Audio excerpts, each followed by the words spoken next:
नमस्कार मेरे प्यारे बच्चों, आप सभी का दिल खोल कर स्वागत है आपके अपने प्यारे से यूट्यूब चैनल दी ऑनलाइन कोचिंग में। न संघर्ष न तकलीफ तो क्या फिर खाक मजा है जिन्हें में बड़े बड़े तूफान थम जाते हैं जब आग लगे सीने में। तू हंस तू मुस्कुरा तो रोना कम कर दे, जिंदा है तो जिंदगी की नाक में दम कर दे। कामयाबी हाथों के लकीरों से नहीं, माथे के पसीनों से मिलती है। हार हार हार आखिर कब तक हार, एक दिन हम इस हार को इतना हरा देंगे कि यही हार हमारे गले का हार बन जाएगा। न हार होनी चाहिए, न थकान आनी चाहिए। जीत के लिए निकले हो तो बस जीत होनी चाहिए, और मेहनत इतनी शिद्दत और ईमानदारी के साथ करो कि हार को भी हार से शर्माना चाहिए। अगर सूरज की तरह आपको चमकना है तो फिर सूरज की तरह आपको तपना भी पड़ेगा। बोलिए सही बात है या नहीं, बोलिए। और मत सोच कि तेरा सपना क्यों पूरा नहीं होता, हिम्मत वालों का इरादा कभी अधूरा नहीं होता।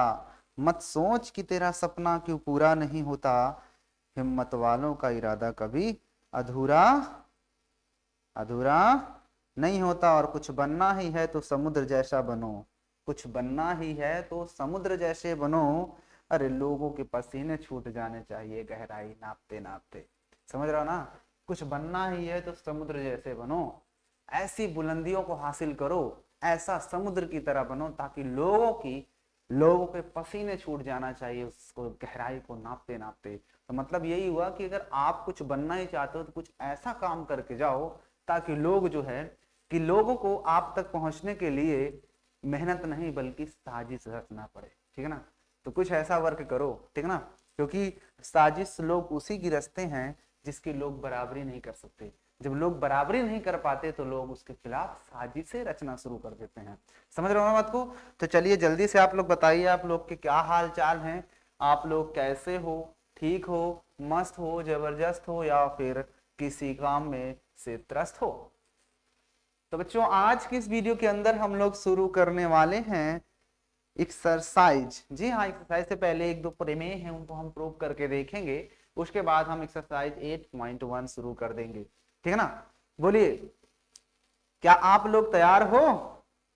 आप लोग तैयार हो? बोलिए, बोलिए, क्या आप लोग अपने सपनों को साकार करने के लिए तैयार हो? और मैंने आपको कहा था कि सपने भी अगर आपको देखना है तो हमेशा बंद आंखों से नहीं, खुली आंखों से सपने देखो, क्योंकि जो खुले आंखों से सपने देखता है वो सपने सच किए जा सकते हैं, और आंखें बंद करके सपने तो लोग सिर्फ और सिर्फ हवा में देखते हैं। ठीक है ना? और आप एक बात और भी याद रखना कि हमेशा मेहनत करो, हमेशा मेहनत करो, क्योंकि लोग अक्सर जो मेहनत नहीं करते वो किस्मत को कोसते रहते हैं कि हम ये नहीं कर, मेरी किस्मत खराब थी इसलिए मैं ये नहीं बन पाया। अरे भाई, मेहनत करो, मेहनत करके आप अपनी किस्मत को खुद लिख सकते हो। इसलिए आपको मेहनत करना है। जो मेहनत करने से डरते हैं वही बहाने बनाते हैं, है ना? कहते हैं ना कि अगर पढ़ाई, कहते हैं ना कि पढ़ाई न करने के आपके पास हजार बहाना है, पढ़ाई ना करने के आपके पास हजार बहाना है। अब ये फैसला आपके हाथ में है कि आपको जिंदगी भर दूसरों के व्हाट्सएप स्टेटस देखना है या फिर आपको अपना खुद का एक स्टेटस बनाना है। ये आप पर डिसाइड करता है, आप पर ये छोड़ा जाता है कि चलो ये लाइफ है, आपके थ्रू देखते हैं क्या करते हैं, ये आप पर डिपेंड कर देते हैं। ठीक है? कोई दिक्कत? चलिए तो हम लोग स्टार्ट करते हैं आज एक्सरसाइज चतुर्भुज। चैप्टर क्या है? चतुर्भुज। तो इस चतुर्भुज चैप्टर को जो हम लोग चल रहा है चतुर्भुज चैप्टर 8, आज इसमें के कुछ प्रमेय हैं उनको प्रूव कर लेते हैं, उसके बाद हम क्या करेंगे, चैप्टर की एक्सरसाइज भी कर लेंगे। ठीक है ना? तो आप लोग रेडी हो? Are you ready? Are you ready? चलिए, तो पहली प्रमेय हमने पढ़ा था 8.9। हमने दो प्रमेय पढ़ी थी ना, मध्य बिंदु प्रमेय। आपको याद होने चाहिए कि हमने मध्य बिंदु प्रमेय, मध्य बिंदु प्रमेय हमने दो तीन पढ़ी थी, सॉरी दो ही पढ़ी थी। कौन सी थी? एक तो 8.9 थी और एक 8.10 थी। 8.9 की ही ये क्या होती है? विलोम है। ये क्या है? विलोम है इसी की प्रमेय। ठीक है ना? तो पहले हम सीखेंगे 8.9 प्रूव करके, फिर 8.10 को। मुझे आप लोग ये बताइए कि प्रमेय 8.9 क्या कहती थी? क्या किसी भी छोरा और छोरी में इतना दम है जो बता सकता है कि 8.9 में क्या कह रही थी प्रमेय? बताइए। बताइए मुझे कि 8.9 जो प्रमेय थी वो प्रमेय क्या कहती है, उस प्रमेय का कहने का मतलब क्या होता है? क्या आप लोग हमें बता सकते हो कि 8.9 प्रमेय में क्या कहा गया है? बताइए।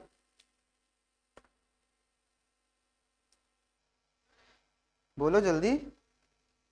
क्या आप लोग तैयार हो और आपको पता है 8.9 प्रमेय क्या कहती है? चलो मैं आपसे पूछता हूं और आप लोग मुझे जवाब दीजिए, जल्दी जवाब दीजिए। देखते हैं कितने लोग इसका सही जवाब दे पाते हैं और कितने लोग लुढ़क जाते हैं। चलिए खैर कोई बात नहीं। देखिए मध्य बिंदु प्रमेय 8.1 क्या कहती है, जरा ध्यान से सुनिएगा। हमने ये सीखा था कि यदि किसी त्रिभुज की किन्हीं दो बिंदुओं के मध्य बिंदुओं को आपस में मिला दें तो वो भुजा क्या होती है? किसी त्रिभुज एबीसी के किन्हीं दो भुजाओं के मध्य बिंदु यानी कि डी और ई को मिला दिया जाए तो जो रेखा बनती है वो डीई हमेशा तीसरी रेखा के समांतर हो जाएगी और साथ में उसकी आधी के भी ये बराबर होती है। अब आज हमें इसी चीज को पहले प्रूव करके देखना है। हमें इस प्रमेय को आज प्रूव करना है और प्रूव करके दिखाना है कि देख लो आपके सामने हमने दिखा दिया कि इस चीज को हम ऐसे कह सकते हैं, ऐसे इसको किया जा सकता है। तो बोलिए आप लोग तैयार हो? बोलिए। तू हंस तो मुस्कुरा तो रोना कम कर दे, जिंदा है तो जिंदगी की नाक में दम कर दे। ठीक है, चलो आइए चलते हैं इस प्रमेय को सीधा इसकी खोपड़ी पर वार करते हैं।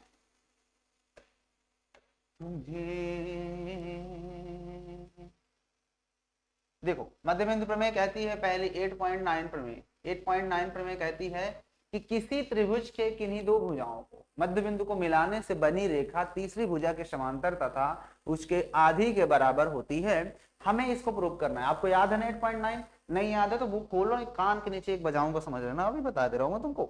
चलो आइए तो हम एक बना लेते हैं फिगर। ये मैंने बना लिया एक फिगर, ये मैंने एक फिगर बना लिया जी, ठीक ना।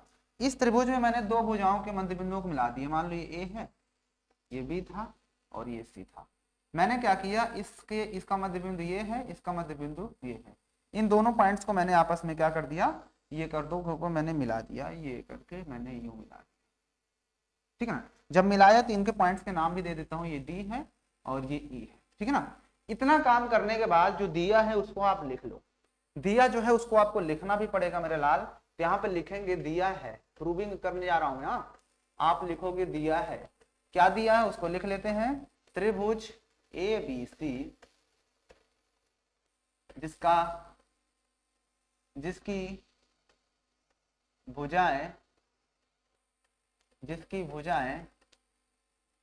ए बी व ए सी का मध्य बिंदु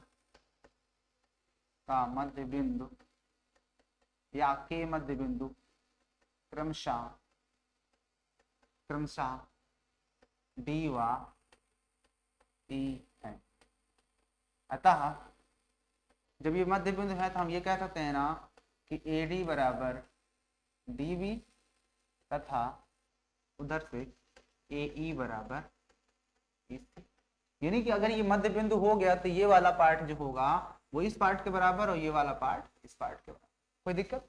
इतना है, बस इतना ही दिया है। उसके बाद हमें सिद्ध क्या करना है उसको भी लिख लेते हैं। यहाँ पर लिखेंगे सिद्ध करना है।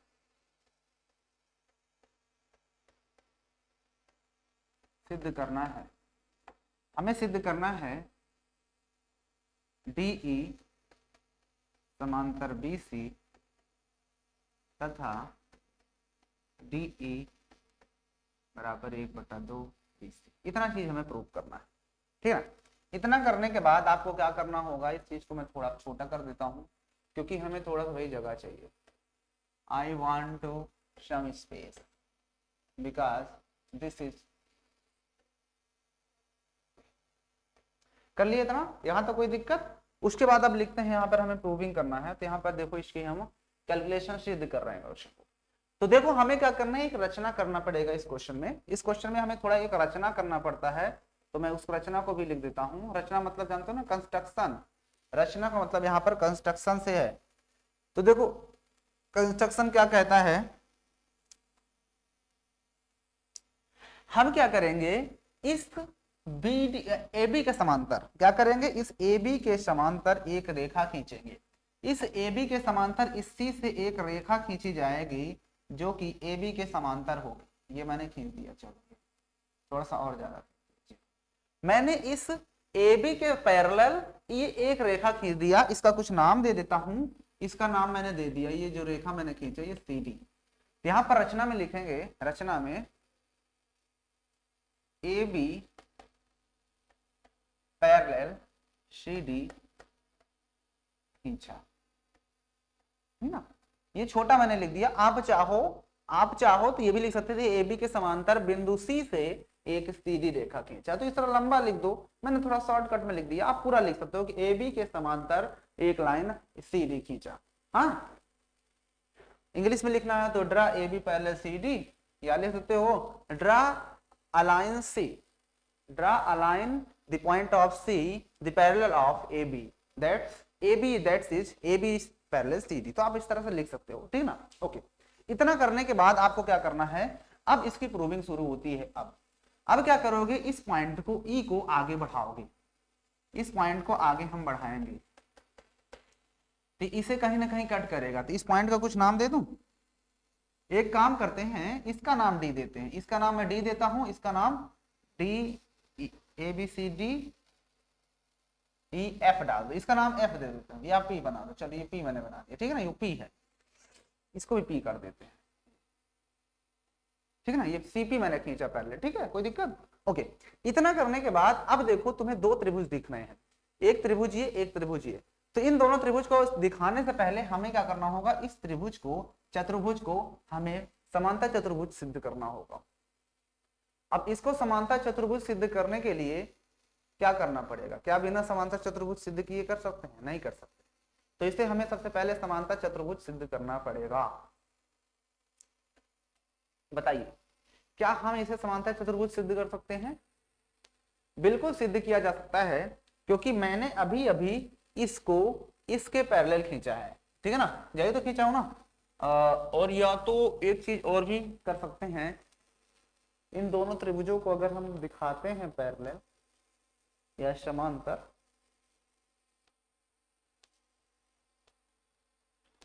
तरीके ये और ये है, ये बराबर ये है, और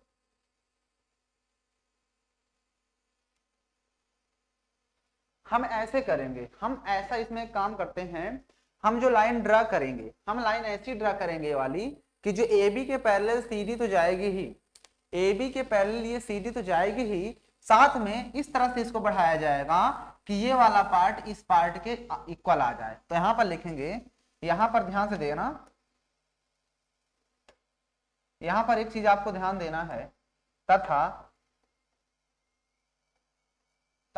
DE बराबर ED, इस बात को भी याद रखना है, तथा DE बराबर, अरे भाई ABCD E, यहां पर भी E दिया है, तो इसका नाम कुछ और दे देते हैं, इसका नाम, रुको, यहां पर कोई दूसरा पॉइंट लेना पड़ेगा, यहाँ पर भी कोई दूसरा पॉइंट लेते हैं, यहाँ पर इसको P बजा देते हैं। देखो ध्यान से, थोड़ा सा नंबरिंग गड़बड़ है, यहाँ पर कुछ और ले लेते हैं। मान लो चलो यहाँ पर हम क्या ले लें, B ले लेते हैं, B हो गया CDEF, F ले लो यहाँ पर, F ये G, ठीक ना, F और G। तो यहाँ पर मैं F लिख देता हूँ, तो मैंने इसको तो इसके पैरेलल खींचा, साथ में ये जो DE है, DE जो होगा वो EF के बराबर भी खींचा गया, ठीक है। ओके, अब ये क्वेश्चन आ जाएगा। अब यहां पर दोनों त्रिभुज ले लेते हैं, त्रिभुज ये वाला और त्रिभुज ये वाला। कौन से त्रिभुज, मैं यहाँ पे हाईलाइट कर देता हूं ताकि आपको दिख जाए। एक त्रिभुज में ये वाला लूंगा, ये त्रिभुज, और एक त्रिभुज हमें लेना पड़ेगा ये वाला, एक त्रिभुज हम ये वाला लेना, ठीक है ना, ये दोनों त्रिभुज। तो यहां पर लिखेंगे त्रिभुज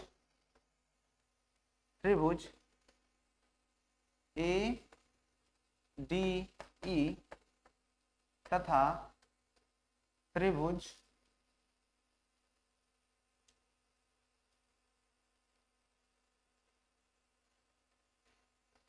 ECF।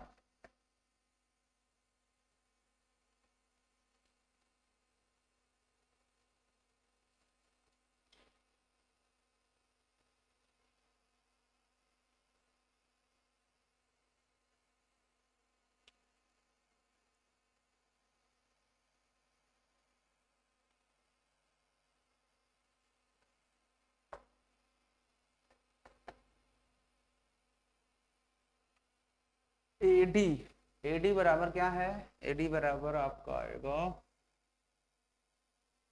सीई, एडी बराबर सीई।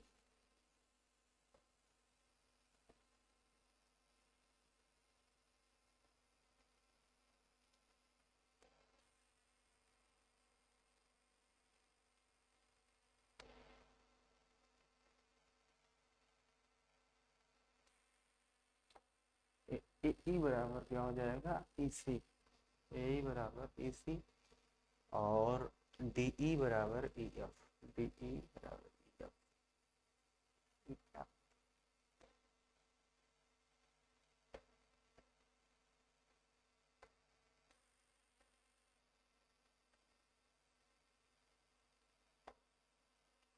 एडी बराबर ईसी,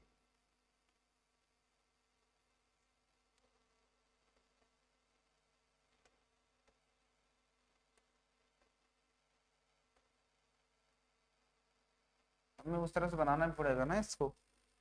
तो अगर एडी को ले रहे हैं तो एडी बराबर क्या आना चाहिए, ईसी, एडी बराबर ईसी, ठीक है, या सी, फिर एई बराबर एई ईसी, एई बराबर ईसी दिखाना है, एई, एई बराबर ईसी होना चाहिए। तो एई बराबर ईसी, तो ये सी एफ किसके बराबर होगा, सी एफ जो बराबर हो जाएगा एडी के बराबर होगा, एडी बराबर सी एफ होना चाहिए, एडी बराबर सी एफ, सी एफ। तो अगर हम इसको यहाँ पे रख दें,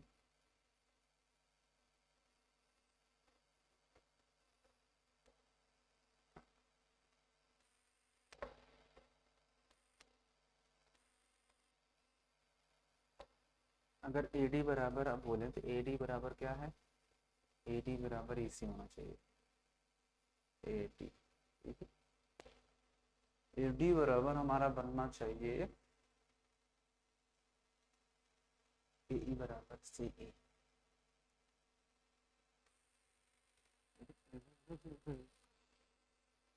इतना का डी बराबर क्या होना चाहिए, डी बराबर सी एफ,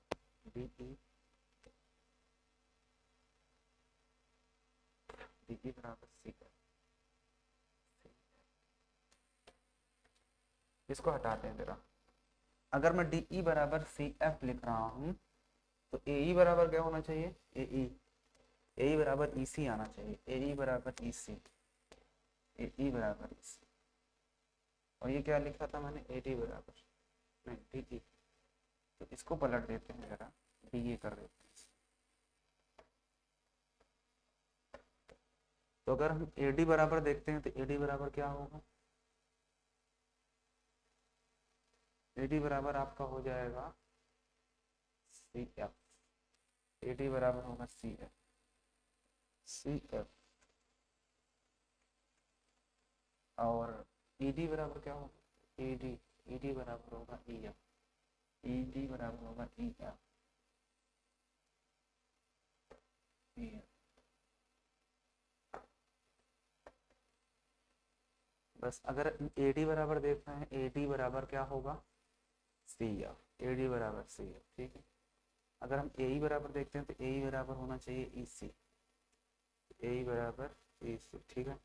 और उसके बाद डी बराबर ई एफ, डी बराबर ई। चलो देखो, अब देखो ये थोड़ा सा लिखना भी पड़ता है ना, ताकि अभी हमारा फिगर जो बनेगा, अभी तो ठीक है कुछ भी लिख दोगे, लेकिन फिर हमें इसको बराबर भी दिखाना पड़ता है, इसलिए हमें दोनों को सेम बनाना पड़ेगा, इसलिए ठीक ना। अब चलो ध्यान से, कभी कभी थोड़ा दिमाग काम नहीं करता। अब देखो ये दोनों त्रिभुज ले लिए, एक त्रिभुज आपका ये वाला हो गया, एक त्रिभुज ये वाला। अब आपको इन्हीं दोनों त्रिभुज को क्या करना है, यहाँ पर दिखाना है, प्रूव करना है। तो देखो इस त्रिभुज की अगर हम बात कर लें एडी साइड, इस त्रिभुज की ये डीई साइड, डीई, तो इस त्रिभुज की जो डीई होगी वो बराबर होगी इस त्रिभुज की ईएफ साइड के, ईएफ साइड के यहाँ पर लिखेंगे रचना से, क्योंकि अभी हमने रचना किया ना, तो रचना से क्या होगा, और रचना में हम कुछ भी खींच सकते हैं, ठीक है ना। अब उसके बाद जब डीई बराबर ये हो गया, उसके बाद हमने इस लाइन को इसके पैरेलल खींचा है, तो आपको देखो जेड टाइप बन रहा है, तो ये वाला जो कोण होगा वो इस कोण के बराबर, यानी एंगल इस त्रिभुज का एंगल DAE ये बराबर होगा इस त्रिभुज के एंगल ECF। ठीक है, ओके। उसके बाद आपको साफ साफ दिख रहा है ये वाला एंगल इस एंगल के बराबर, सन्मुख कोण। तो एंगल AED ये बराबर होगा एंगल CEF के। यहां पर लिख सकते हो शीर्षाभिमुख कोण, शीर्षाभिमुख कोण।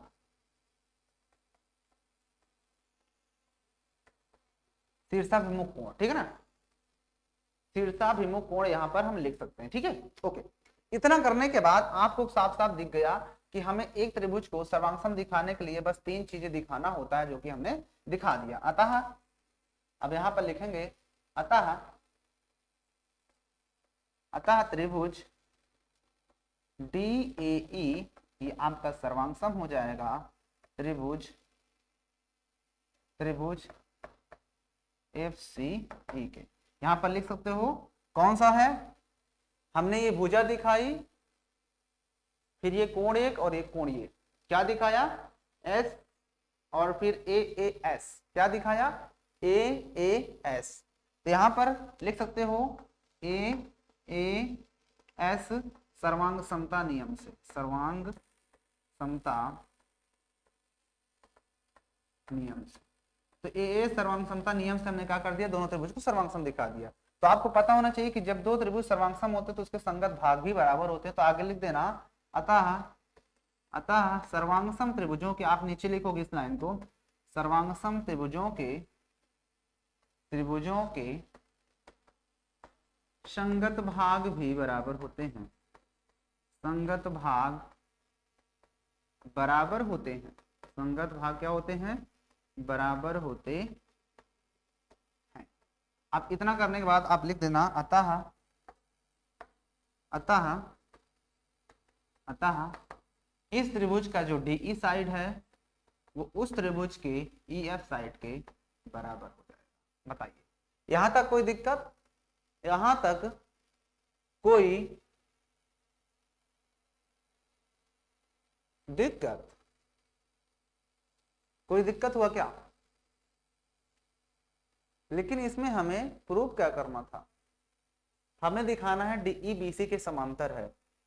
तो DE को BC के समांतर दिखाने के लिए हमने दिखा दिया कि ये वाला पार्ट जो है वो इस पार्ट के बराबर हो गया, और हमें दिखाना है कि DE पैरेलल 1/2 BC। हमें ये भी दिखाना है कि जो DE है वो 1/2 BC होगा। तो हमने यहाँ पर ये दिखा दिया कि जो ये वाला पार्ट है वो इस पार्ट के बराबर है, ये है कि नहीं इसके पार्ट के बराबर।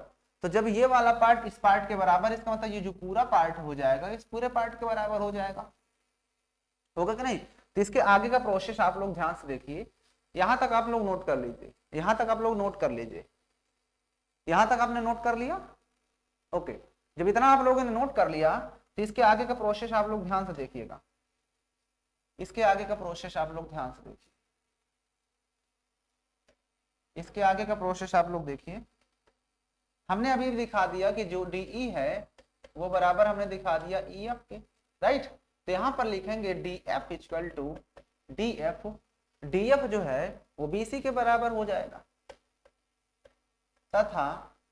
तथा हमने जब इस लाइन को इसके पैरेलल खींचा था तो यहां पर हम ये भी कह सकते हैं कि जो BD है वो भी पैरेलल है किसके, CF के, ठीक है ना। तो जब पैरेलल है किसी भी त्रिभुज के, जब ये इसके बराबर ही है और ये इसके बराबर ही है, जब पैरेलल है तो बराबर भी है, तो इसका मतलब हम ये कह सकते हैं कि हमारा जो त्रिभुज है, त्रिभुज BDFC एक समांतर चतुर्भुज है।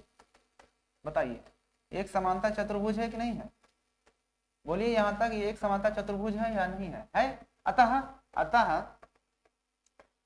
जब एक समांतर चतुर्भुज है तो हम ये जरूर कह सकते हैं कि जो DF है वो भी पैरेलल होगा BC के, होगा कि नहीं भाई। जब ये इसके पैरेलल तो ये पूरा इसके पैरेलल, अब जब ये पूरा इसके पैरेलल है तो मुझे आप जब ये बताइए क्या DF जब पूरा पैरेलल तो क्या DE इसके पैरेलल नहीं होगा। तो हम सिर्फ DE भी तो लिख सकते हैं, DE parallel BC, hence prove. पहला क्वेश्चन तो यही प्रूव करवा रहा था, यहाँ पर लिख दो हेंस प्रूव, ठीक है ना। अब दूसरी प्रूविंग करते हैं, यहाँ तक आपको समझ में आया। ओके, अब इसके बाद देखो दूसरी प्रूविंग को करते हैं, इसको मैं हटा देता हूं। आपने यहां तक समझ लिया, अब आगे का प्रोसेस देखो। अब यहां पर लिखेंगे डी एफ, डीई बराबर, आप जानते हो कि क्या होता है, अब लिखेंगे, आप इसको जरा ध्यान से देखना। अब यहां पर लिखेंगे चतुर्भुज, यहां पर लिखेंगे चूंकि बी सी ई नहीं, बी सी एफ सी एक समांतर चतुर्भुज है। क्या है? एक समांतर चतुर्भुज है। अभी हमने ऊपर प्रूव किया था, लिख सकते हो ऊपर, ये सिद्ध किया जा चुका है। जब ये एक समांतर चतुर्भुज है, अतः हम ये कह सकते हैं ना कि इसकी अपोजिट साइड बराबर होती है, तो हमें जरूरत है सिर्फ एक साइड के, तो हम ये कह सकते हैं कि जो डीई है वो बीसी के, डीई जो होगी वो बीसी के बराबर होगी। बताइए, या जो डीई होगी वो बीसी के बराबर नहीं होगा? ओके, अब इस आप डीई को आप ध्यान से देखो, तो आप इस डीई को कुछ लिख सकते हो, आप इस डीई को कुछ लिख सकते हो। तो आप इस डीई को तोड़ दो, सॉरी डीएफ होगा यहाँ पर, ये डीएफ कर दो, यहाँ पर ये डीएफ है, ये जो है ये डीएफ था, ठीक है ना। जब ये डीएफ था तो इसके बाद आपको ध्यान देना है आगे वाली लाइन को, अगली लाइन पे आपको विशेष ध्यान देना है, क्या कि आप डीएफ को डीई प्लस ईएफ भी लिख सकते हो बराबर बीसी, बराबर बीसी। नहीं भाई, मैं इस डीएफ को डीई प्लस ईएफ नहीं लिख सकता हूं क्या? क्योंकि दोनों के सम के ही तो बराबर है वो। ओके, इतना करने के बाद आप इस डीई और ईएफ को ध्यान से देखो, तो आप इसकी जगह पर आप इस डीई और ईएफ, तो डीई रहने देते हैं, डीई हम रहने देते हैं, और इस ईएफ की जगह पे भी डीई रख सकते हैं। क्यों? क्योंकि अभी मैं आपको बताने वाला हूं, क्योंकि अभी हमने ऊपर सिद्ध किया था, क्या सिद्ध किया था कि जो डीई है वो ईएफ के क्या है? बराबर है। ऊपर ये सिद्ध किया था ना कि ये वाला पार्ट इस पार्ट के बराबर, दोनों को सर्वांकन दिखा करके। ओके, तो यहाँ पर डीई डीई मिलकर कितने डीई, तो 2 हो जाएगा बराबर बीसी। हमें तो डीई चाहिए, तो डीई को इधर रहने दो, बीसी उधर जाएगा तो आधा हो जाएगा बीसी का, और हमें इस प्रश्न में यही तो सिद्ध करना था। Hence prove. अब मुझे बताओ कि आपको ये कहां नहीं समझ आया? देख लो, काफी टाइम लग गया एक प्रूविंग सिद्ध करने में, खैर कोई बात नहीं, इंपॉर्टेंट थी, टाइम लग जाए अच्छी बात है, लेकिन आपको समझ में भी तो आना चाहिए ना, तो जो कि मैंने आपको बता दिया। ठीक है, बताइए यहां तक कोई दिक्कत हुआ आप लोग तो बता दो, क्या दिक्कत हुई? क्या नहीं दिक्कत होना चाहिए, बिल्कुल ये आसान क्वेश्चन था, बहुत ही शानदार तरीके से मैंने आपको बताया, थोड़ी टाइम लग गया, आप कर लेना इस क्वेश्चन को, ठीक है। ओके, चलिए आते हैं इसकी अगला क्वेश्चन। अब इसकी प्रमेय, अगली जो प्रमेय है, अगली प्रमेय इसकी एक और है जिसका नाम है 8.10। प्रमेय 8.10 ये कहती है कि किसी त्रिभुज की अगर एक भुजा के मध्य बिंदु को एक तीसरी भुजा या दूसरी भुजा के समांतर रेखा खींची जाए, तो तीसरी भुजा को भी मध्य बिंदु पर काटता है, तो उसे क्या करना है? तो चलिए उसको भी देखते हैं। इस त्रिभुज में यह कहने का मतलब है कि अगर आपके पास एक त्रिभुज है इस तरह, ये एक त्रिभुज मैंने बना दिया, ठीक है ना, ये एक त्रिभुज मैंने बना दिया,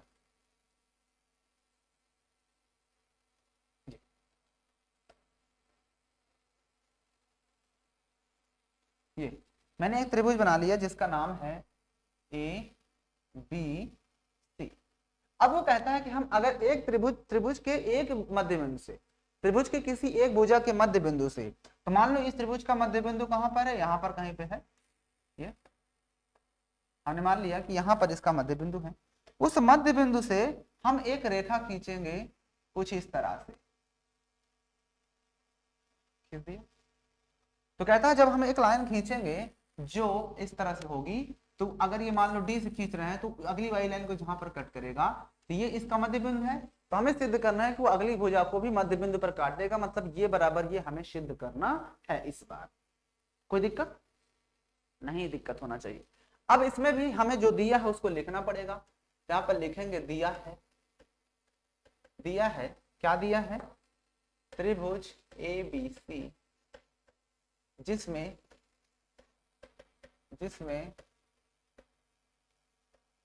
भुजा ए बी के मध्य बिंदु डी से BC के समांतर, BC के समांतर एक रेखा डी, उसका कुछ नाम दे देते हैं, यल दे दें, चलो यल दे दो, डी यल खींची गई,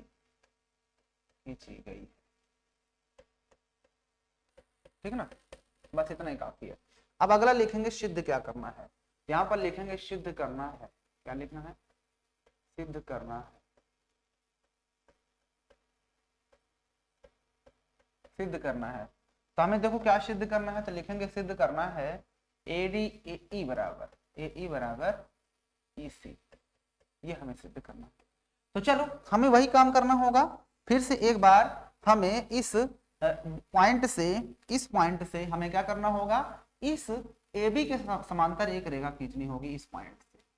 तो मैंने ये एक रेखा खींच दिया जो कि इस रेखा के समांतर है, ठीक है, कोई दिक्कत, नो दिक्कत होना चाहिए, ठीक है ना, यहां तक दिक्कत नहीं होनी चाहिए मेरे हिसाब से। तो इतना करने के बाद आपको क्या करना है, इसका भी कुछ नाम दे दो, LM दे देते हैं, ठीक है, और ये जहां पे कट करेगा इसका नाम दे देते हैं EF इसका नाम दे देते हैं, ठीक है ना, ओके। अब इतना करने के बाद अब आपको इस क्वेश्चन को सॉल्व करके हमें ये बराबर ये दिखा देना है, ये तो बहुत आसान है, इसको तो आसानी से हो जाएगा, यही काम करना है। फिर से इसमें हमें ये वाला एक बार त्रिभुज देखना है, ये त्रिभुज आपको एक दिख रहा है, ठीक है ना, और एक त्रिभुज आपको ये दिख रहा है। तो उसने तो ये कहा है ना कि ये इसका मध्य बिंदु है, हमें पता है कि ये रेखा इसके समांतर है, ये रेखा इसके समांतर खींची गई है। भाई यहां पर लिखेंगे चूंकि बी ए बी या बी ए पैरेलल किसके, CM है ना, तथा DL पैरेलल BC, ये इसके पैरेलल है। अतः हम ये कह सकते हैं कि चतुर्भुज BCFD एक समांतर चतुर्भुज है, एक क्या है, एक समांतर चतुर्भुज है, एक समांतर चतुर्भुज है, कह सकते नहीं कह सकते, बिल्कुल, क्योंकि हमें पता है कि किसी त्रिभुज की संगत भुजाओं का दोनों युग्म अगर समांतर होता है तो वो एक समांतर चतुर्भुज घोषित कर दिया जाता है। तो हमने इस क्वेश्चन में वही सिद्ध कर दिया है, ठीक है, ओके। इतना करने के बाद आपको आगे क्या करना है, जरा गौर से देखिए, इतना करने के बाद आपको ध्यान से देखना है। अब हमने तो दिखा दिया कि ये वाली रेखा इसके समांतर है और ये वाली रेखा इसके समांतर चतुर्भुज घोषित कर दिया कि BCFD एक समांतर चतुर्भुज है, ओके। इतना करने के बाद जब समांतर चतुर्भुज हो गया तो हमें पता है ना ये वाला इसके समान बराबर हो जाएगा। अतः लिखेंगे, अतः एक पॉइंट हमें मिल जाएगा यहाँ से कि जो BD है, BD वो बराबर हो जाएगी किसके, CF के। इसको इक्वेशन नंबर 1 डाल, क्योंकि अभी इसकी जरूरत पड़ने वाली है, इसीलिए मैंने इसको लिखा। ओ अब इसके बाद का प्रोसेस देखना।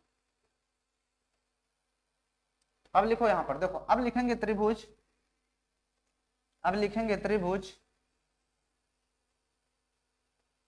AD,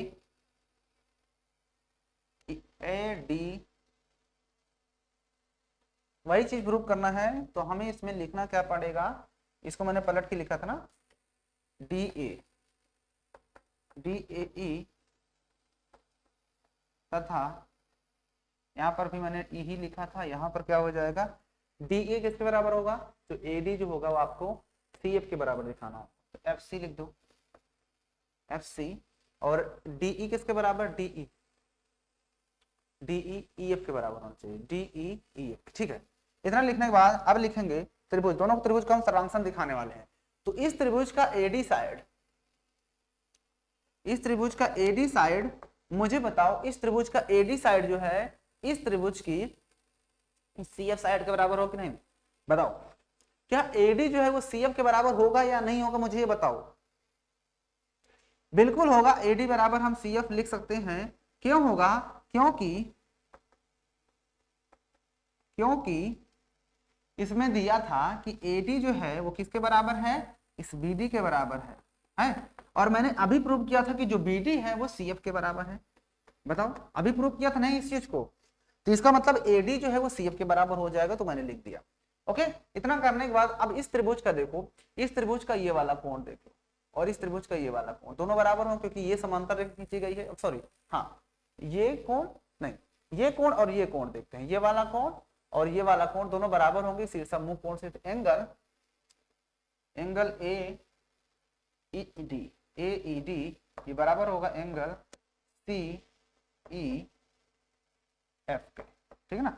यहां पर लिख सकते हो शीर्षाभिमुख कोण, शीर्षाभिमुख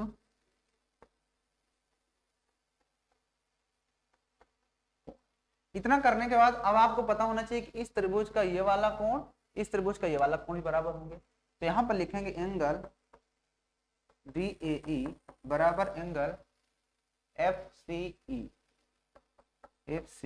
यहां पर क्यों एकांतर कोण लिख देंगे यहां पर, क्योंकि एकांतर कोण आपस में बराबर होते हैं ना, क्योंकि दोनों रेखाएं समांतर थी ना इस वजह से, और एकांतर कोण में जेड टाइप बन रहा है इस वजह से बराबर। तो यहाँ पर तीन चीज दिखाने के बाद लिख सकते हैं अतः त्रिभुज ए नहीं बल्कि DAE ये आपका समांतर हो जाएगा त्रिभुज FCE के। यहाँ पर लिख दोगे क्यों, क्योंकि हमने दिखाया भुजा कोण कोण या कोण भुजा, यहाँ से देखो कोण कोण भुजा यानी AS सर्वांग समता नियम, AS सर्वांग समता नियम से मैंने दोनों को सर्वांग सम दिखा दिया, ठीक है ना। और तो कोई भुजा बराबर नहीं थी, दोनों में एक ही भुजा दोनों में बराबर मिल रही थी और ये भुजा भी इसके बराबर ही है, बस हो गया। तो यहाँ पर हमने दिखा दी इस चीज को। अतः हम ये कह सकते हैं कि जब दो त्रिभुज सर्वांगसम होते हैं तो उसके बाकी के भाग भी बराबर होते हैं। तो जब दो बार बराबर होंगे तो इसका मतलब हम ये कह सकते हैं कि इस भुजा का, इस त्रिभुज का AE साइड, AE उठा लिया यहाँ से, इसका ये CF कह लो या FC क्या कह लो, EC कह लो या CF कह लो, कुछ भी कह सकते हो, EF लिख देता हूँ, दोनों बराबर है। AE बराबर CE है, AE है AE बराबर CF है तो EC हो जाएगा ना, यहाँ पर C लिख देते, ठीक है ना। तो ये होगा, तो हमें इस त्रिभुज में यही सिद्ध करना था कि उसका बाकी का एक पार्ट जो है वो भी आपस में बराबर हो जाए। देखो मैंने दिखा दिया, तो AE बराबर EC दिखा दिया, AE बराबर CE कह सकते हो, ठीक है। बस यही प्रूव करना था इस क्वेश्चन में, तो यहाँ पर लिख देंगे हेंस प्रूव। क्या लिख देंगे, हेंस प्रूव। अब आप लोग मुझे बताओ कि इस क्वेश्चन में आपको कहां पर दिक्कत हुई, इस क्वेश्चन को समझने में। आपको इस प्रश्न को करने में कहीं पर भी अगर किसी भी तरह का फॉल्ट हो, समझ में ना आया हो, तो तुरंत कमेंट करके अपनी बातों को बताइए, वरना नेक्स्ट क्वेश्चन पे हम लोग मूव करते हैं। बताइए बताइए जल्दी, अगर आपको कहीं पर भी दिक्कत हुआ हो तो आप लोग हमें बताइए।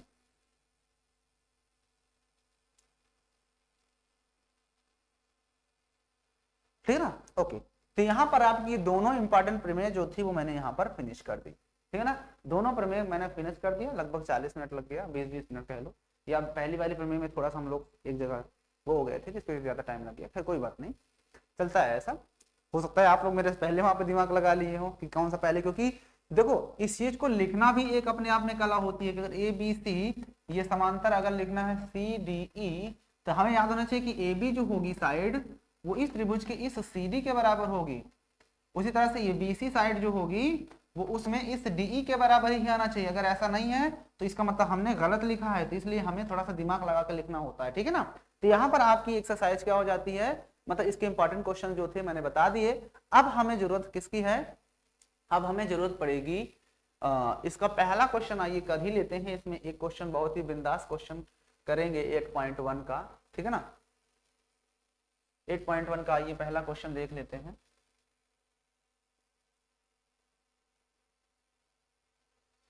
जिंदगी एक सफर है सुहाना, यहाँ कल क्या हो किसने जाना, जिंदगी एक सफर है सुहाना, यहाँ कल क्या हो किसने जाना, जिंदगी एक सफर है सुहाना, यहाँ कल क्या हो किसने जाना। चलिए आइए प्रश्नावली 8.1 का हम लोग पहला क्वेश्चन देखते हैं क्या कह रहा है। पहला क्वेश्चन आपके सामने देखिए रखा हुआ है, प्रश्नावली 8.1। पहला क्वेश्चन कह रहा है कि एक चतुर्भुज के कोण 3, 5, 9, 13 के अनुपात में है, इस चतुर्भुज के सभी कोण ज्ञात कीजिए। एक चतुर्भुज है जिसके तीनों को चारों कोण का अनुपात दे दिया, तो इस चतुर्भुज के सभी कोण बताना। तो आपको पता होना चाहिए कि जब भी हमें रेशियो में दिया होता है तो उसके साथ x हटा देते हैं, और हमें पता है कि चतुर्भुज के चारों अंतः कोण का योग 360 डिग्री होता है। बस अपना काम हो गया। तो यहाँ पर हम बनाएंगे पहले क्वेश्चन को। जब हम सॉल्व करते हैं, जब हम पहले क्वेश्चन को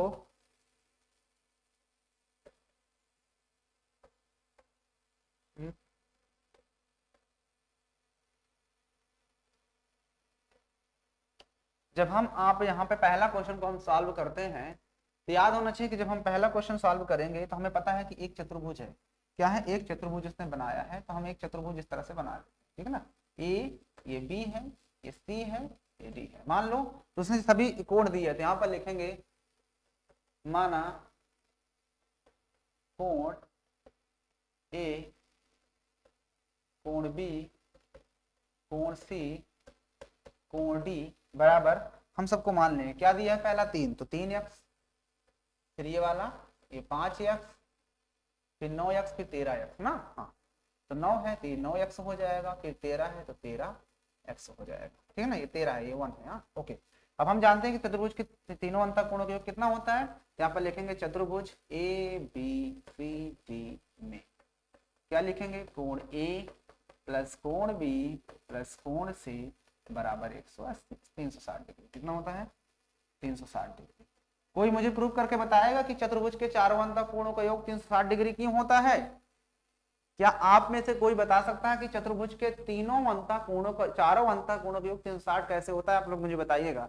नहीं, मैं बताऊंगा आपको नेक्स्ट वीडियो में, ठीक है ना। चलिए, अब देखो आपको पता होना चाहिए कि सारी वैल्यू को यहाँ पर पुटअप करना है। तो ये दिया है हमारे पास 3x प्लस ये है 5x प्लस सी है, यहाँ पर सी प्लस डी नहीं लिखा हूं, यहाँ पर angle C plus angle D बराबर 360 डिग्री, ठीक है ना। इतना करने के बाद आपको पता होना चाहिए, इतना करने के बाद 3d प्लस सी दिया है आपके पास 9x, ये 9x रख दिए, प्लस डी दिया है आपके पास 13x बराबर 360। बताओ यहाँ तक कोई दिक्कत? तो 5 3 8 9 8 17, देखो 5 3 8 होता है ना, 5 3 8 और 8 3 11, 5 3 8 इसमें जोड़ दो, तो या 5 3 8 9 8 17, 17 27 28 29 30, कितना हो जाएगा? 30x बराबर 360। वैसे ही सही जोड़े हैं हम लोग। 9 5 14 15 16 17, 17 जोड़ोगे तो 7 3 10 1 1 2 1 3, ठीक है, ठीक है। इतना करने के बाद हमें तो x निकालना है, तो x बराबर क्या आ जाएगा? 360 अंश बटा 30, 0 से 0 काट दो तो 12 3 36, 3 से काटोगे 12 बार, है ना। तो यहाँ से x बराबर आपके पास आ गया 12। तो हमसे तो 12 नहीं पूछा था, हमें वैल्यू बताना था। पहला था 3, तो 3 गुणते 12 बराबर 12 3 36, दूसरा था 5 गुणते 12 बराबर 12 5 60, तीसरा था 9 गुणते 12 9 108, और उसके बाद अगला था तो ये 13 गुणते 12, अरे 12 3 36 और 12 कम 12 3 15, है ना। जरा जोड़ के देख लेते हैं, 6 8 6 14 15 16 17 18 19 20, 20 का 2 2 हाथ से, फिर है 6 3 9 9 5 14 15 16, एक हाथ से, तो 1 2 बस 2 1 3 360 हो रहा है। इसका मतलब हमने जो आंसर निकाला वो सही है। तो यहाँ पर आपकी एक्सरसाइज के जो इंपॉर्टेंट क्वेश्चन थे वो मैंने सारे के सारे बता दिए। अब आप लोग मुझे ये बताइए कि आपको इस प्रश्न में कहां पर दिक्कत हुई, क्वेश्चन को करने में आपको कहां पर डाउट हो रहा है, उस डाउट को मैं आउट कर देता हूं। बताइए। इस तरह के छोटे छोटे क्वेश्चन एग्जाम में आते रहते हैं जो कि मैंने आपको बता दिया, ठीक है ना। तो इस तरह से आपकी क्वेश्चन था पहला, बाकी क्वेश्चन को हम लोग नेक्स्ट वीडियो में कवर कर लेंगे, ठीक है ना। तो वीडियो कैसी लगी आप लोग कमेंट करके बताइएगा। बाकी चैनल पे नया हो तो सब्सक्राइब कर लेना, बेल आइकन को प्रेस कर लेना, और मिलेंगे आपसे जल्दी इसकी नई वीडियो के साथ, किसी मतलब कि नए क्वेश्चंस जो आपके पास दिए थे उन क्वेश्चन के साथ। अब अगर आपको कहीं पर भी किसी भी तरह का दिक्कत हुआ हो तो आप हमें कमेंट करके बताइए, वरना कोई बात ही नहीं, वरना कोई बात नहीं। और अगर समझ में नहीं आया तो भी कमेंट करके बताइए कि आपको समझ में कहाँ पर नहीं आया, ठीक है ना। तो यही था आज की इस वीडियो में, और पढ़ाई वगैरह करते रहिए, क्योंकि जागते रहना है, पढ़ते रहना, और पिताजी की फिक्र को फक्र में बदलना है ना। और मत सोच कि तेरा सपना क्यों पूरा नहीं होता, हिम्मत वालों का इरादा कभी अधूरा नहीं होता। और याद रखना कि कामयाबी हाथों के लकीरों से नहीं, माथे के पसीनों से होती है। इसलिए कभी मेहनत को किस्मत को मत कोसो, मेहनत करके आप अपनी किस्मत को खुद बदल सकते हो, ठीक है ना। तो अपनी मेहनत को, अपने किस्मत को बदलने के लिए आपको मेहनत करने की जरूरत है। तो बस आज की वीडियो में इतने, मिलते हैं आपसे जल्दी इसके नए क्वेश्चन के साथ, आगे के क्वेश्चन के साथ। तब तक के लिए जय हिंद।